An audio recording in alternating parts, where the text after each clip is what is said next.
तपस्या बड़ी या सत्संग, जानिए शेषनाग ने कैसे किया फैसला।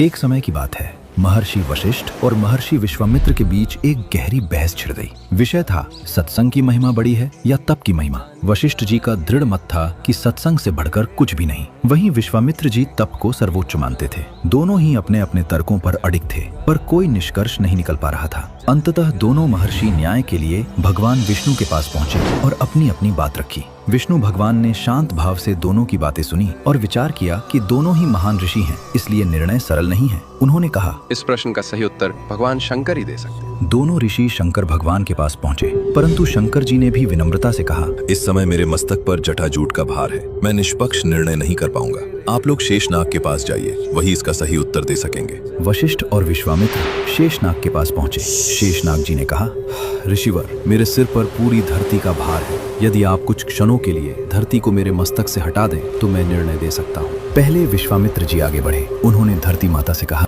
हे धरती माता, थोड़ी देर के लिए शेषनाग जी के सिर से हट जाओ।